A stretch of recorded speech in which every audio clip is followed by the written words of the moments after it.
explanation of a death trap. Since September, 2 local residents have been killed, and last night the third fatality was recorded when a Filipino seaman walked into the path of an oncoming passenger train. Today, Alderman Frank Rigby and the city's chief engineer Doug Chapman inspected the site with SRA representatives. Recommendations for more guttering work, bigger signs and mesh fencing will now be made to the Level Crossing Committee in the hope future accidents will be prevented. The SRA says it is an offence to cross the lines at the wrong times, and despite warning signs, public education is a growing concern. Under Australian standards, the Level Crossing offers maximum protection for pedestrians. The crossing here at Hannah Street is possibly the safest we have in Newcastle because it has double protection. It has an overhead bridge for the people to cross on one side of the road, and it has a traffic maze on the other side, which is protected by a light which informs the pedestrian to not walk across the line. According to the SRA, the Department of Main Roads has submitted a proposal to close Hannell Street, making way for an overhead crossing at Stewart Avenue. The matter goes before the Newcastle City Council next week, and if the state government gives the go-ahead, it's hoped the danger here will be eliminated when work will begin 1989.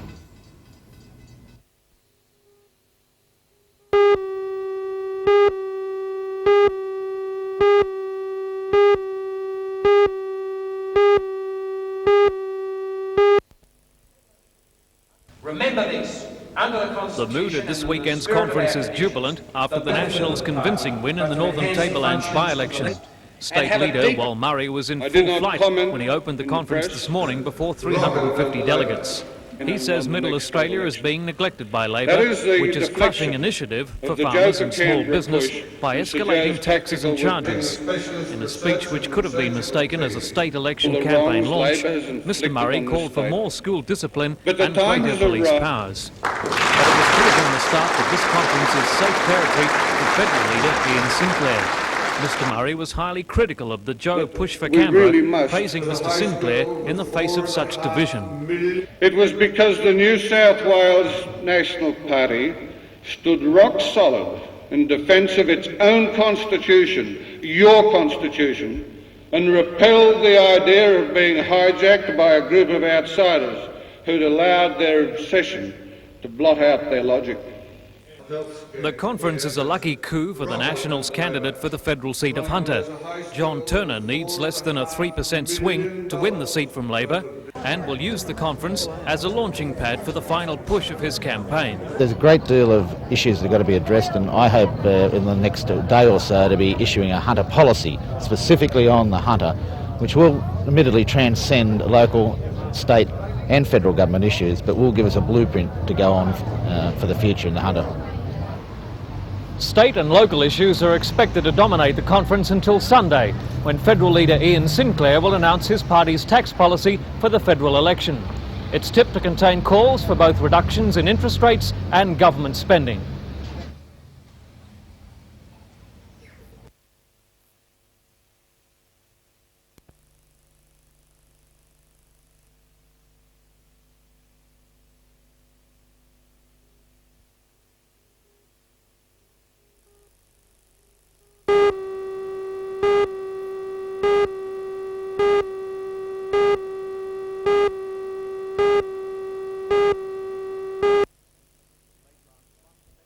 Late last month, Metro Meats at Maitland closed down, putting more than 180 men and women out of work. The closure was clouded by an industrial dispute with allegations of worker pitched physically against management. Forced onto the dole, a delegation of sacked men met the Primary Industry Minister today after seeking help from Eric Fitzgibbon. But there was very little help the politicians could offer the workers.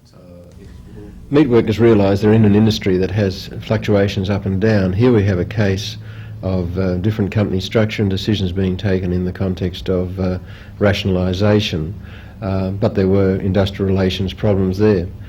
Basically all I can do is offer to try to see whether we can get the parties together so that those people who have now been dismissed don't have any stigma applying to them because of the fact that the meatworks are shut down.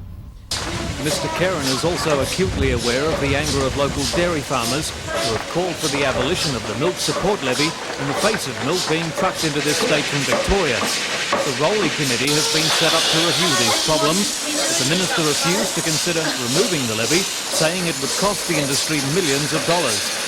I believe when the starkness of those figures are shown to them, they will realise that in an imperfect world, the levy system and the other elements of the market milk arrangements we have at the Commonwealth level are the best we can attain.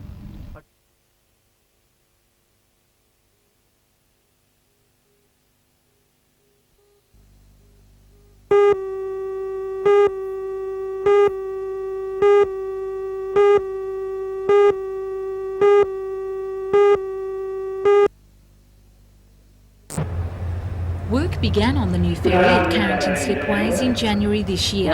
The $3.5 million project, which includes landing facilities at Sorrento and Queenscliff in Victoria, was assisted by the Victorian Tourism Commission. The vessel is owned by Peninsula Sea Road Transport Proprietary Limited and shall be the first passenger vehicular vessel to service the link across Port Phillip Bay. The 36-metre ferry has the capacity to carry 200 passengers and 36 vehicles on each crossing. Special features include a spacious vehicular platform, good stability and seakeeping capabilities. Before a crowd of onlookers, which included the builders and the official party, the Peninsula Princess was launched by the owner's wife, Mrs Susie Barnes, with the traditional bottle of barley.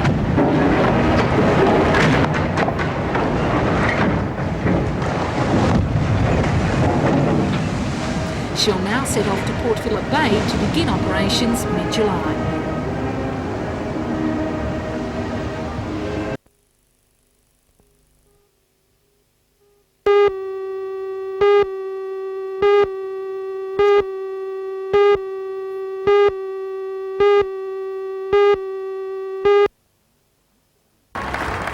Mr Sinclair made his way to the platform, urged on by a standing ovation from party supporters.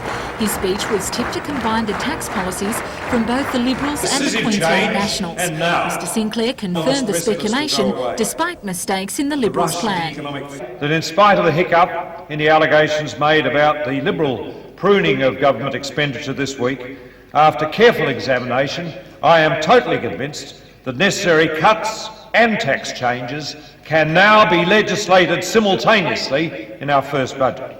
Supporting John Howard's expenditure savings and tax reforms, Mr Sinclair outlined massive cuts to government spending and interest rates to reduce the national debt. He announced the introduction of the Work for Bonus scheme, a major element of the Queensland tax policy, allowing overtime payments to be taxed at a lower rate. In other areas, childcare for working parents will be tax deductible under the Nationals. The assets test for pensioners will be abolished, and in mining, the Mineral Export Control, the Coal Export Levy, Resource Rent Tax and the Coal Marketing Authority will all go. Despite recent party divisions, the state conference gave Mr Sinclair unanimous support as National Party leader. Outside, he refused to talk to the media, dodging questions as to whether his tax policy was favoured by the Queensland Nationals. However, Mr Sinclair did take time out to talk with Federal National Party candidate for the Hunter, John Turner, who needs less than a 3% swing to clinch the seat. Mr Turner announced the Hunter Plan, a policy based on free enterprise directing the region into the 21st century. Despite Mr Sinclair's unwillingness to talk to the press, there's no doubt the National Party policies are in line with that of the Liberal Party. Mr Sinclair has already outlined preliminary discussions with Mr Howard for a new coalition government, if they're successful, on July the 11th.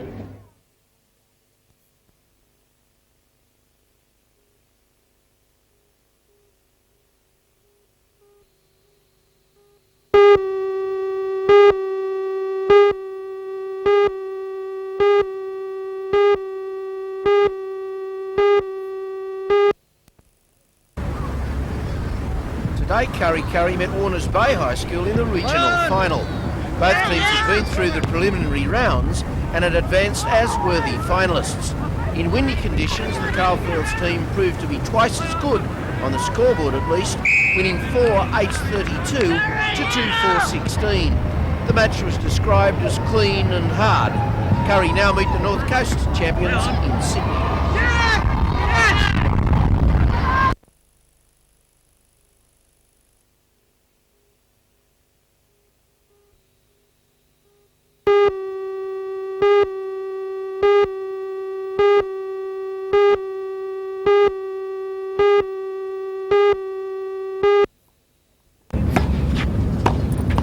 If anyone has got what it takes to get to the top in the world of tennis, 15-year-old Rachel McQuillan has.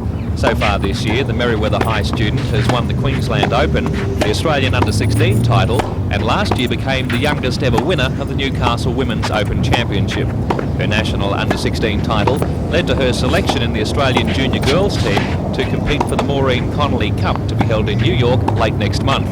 Rachel says her current busy schedule has meant she could not compete in this year's Junior Wimbledon, but adds she will definitely be there next year. I've got a couple of cups I've got to play. I've got the Maureen Connolly coming up soon, the end of July, and I've got a couple of tournaments before that. I've got the New South Wales State Age in the 6th of July, I think it starts, and later on in that I've got the McDonald's International Challenge. So I wouldn't have made it this year, but I'll make it next year, I'd say.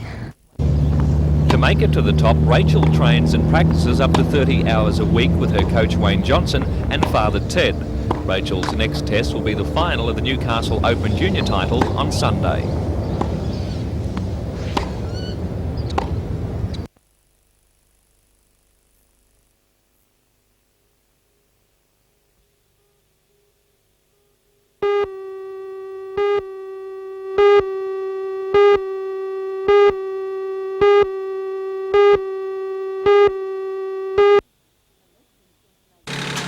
Elections seem to make politicians do all sorts of silly things, so it was not surprising that today saw John Brown, who's hot on the election trail, doing everything from riding in a train designed for old people to blessing a tree that he had planted and barking at a dog who just happened to be passing by. Mr Brown was visiting the Allendale nursing homes at Cessnock. After inspecting the site of new community gardens, it was off to a lunch provided by students who were doing a hospitality course, one of the federal government's labour market programs. Mr Brown was asked to open Pepe's Lamp, a restaurant at Allendale which will be open to the public on Wednesdays and Thursdays. 14 long-term unemployed people were put through their paces. They were responsible for the entire lunch, included cooking and all table preparation. For Mr Brown, it was all part of the election course. He was given ammunition early in the campaign with the announcement by the opposition that a Howard government would scrap his entire department, a step which he thinks is lunacy. Well, it would have a disastrous effect on tourism, that's first thing, because one only has to look at the success we've had in the last 4 years with the turnover in tourism going from $8 billion to $27 billion in 4 years, to find that the number of international visitors has grown from 900,000 to 1.7 million in that period, indicates that in opposition, in government, John Howard as the Treasurer and his colleagues knew nothing of the potential of tourism. I don't think Australia wants to go back to nothing for sport. And on a more personal level, Mr Brown does not think he'll suffer electoral backlash because of the well-publicised desk affair. No, not at all. I think most Australians find it rather appealing. Matter of fact, I came through a little town up here this morning on the way from Sydney to Newcastle. I won't mention the town, so I won't identify the priest. A priest wrote me a letter some weeks back telling me that he's now preaching from the pulpit to his married congregation that they should follow the example of the Browns and put some spontaneous passion back into their marriage.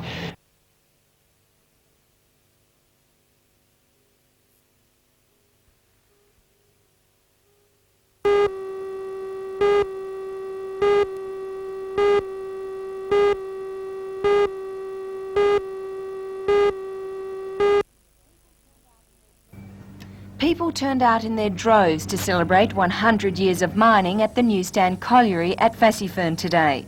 The centenary coincides with the colliery recently setting a new Australian record for underground coal production. But although there was much to celebrate, Mineral Resources Minister Ken Gabb indicated that the industry is in a crisis and he is unsure whether it will survive. He used the occasion to issue an ominous plea to the industry. I want to make a plea to mine workers to also play their part in the industry. I think we all accept that conditions which have been won in good times cannot always be sustained in bad times. And I would urge mine workers to continue to negotiate with mine owners to ensure that a cooperative approach will ensure that our industry survives and prospers in the future. However, Mr Gabb did not pour cold water on a call by the Miners' Union for the establishment of a national coal marketing authority, but he says strike action is not the way to achieve it. I'm perfectly happy to consider a coal marketing authority, but it would need to be a measure taken in cooperation between the federal government and the Queensland government as well as the New South Wales government.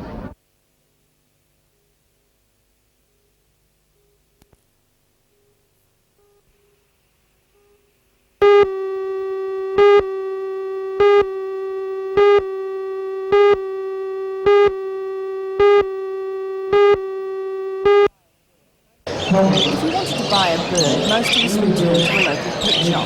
But increasingly, our feathered friends are coming under the auctioneer's hammer.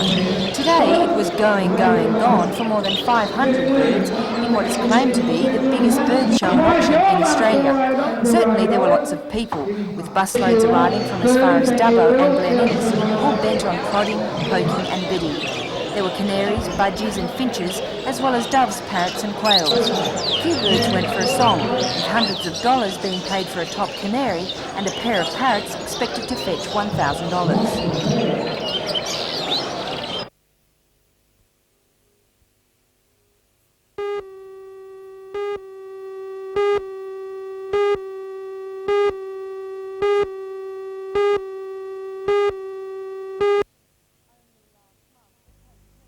Only last month, the Cape Pillar was being refitted by Varley's at the floating dock.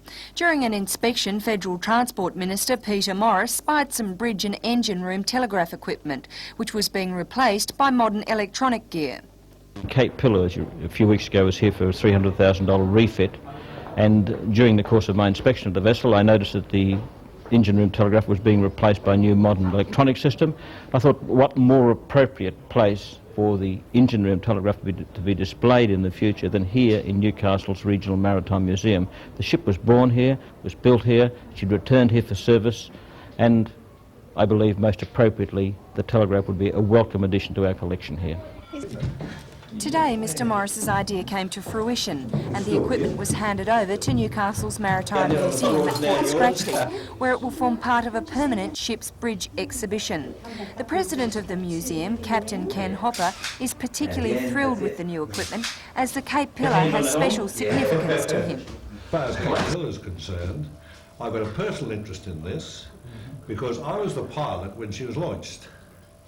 And I was on the bridge of the ship and slid down the ways on her, and there was a big delay because the woman couldn't break the bottle of champagne.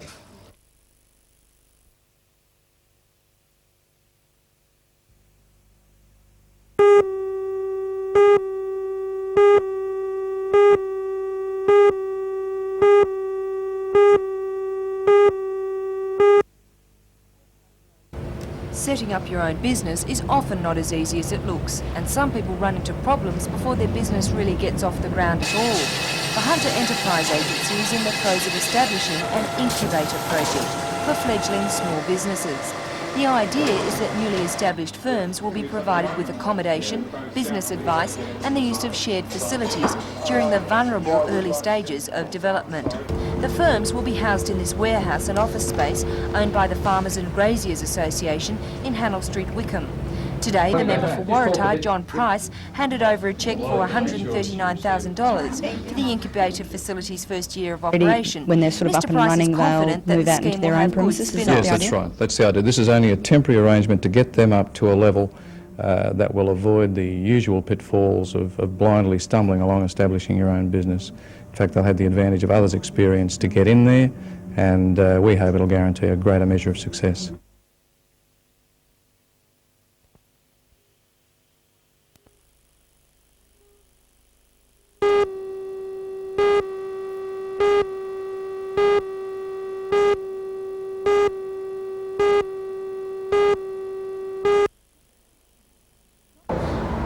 Shockwave Connection gained recent fame when its thousands of teenage patrons voted to ban all cigarettes and alcohol on the premises.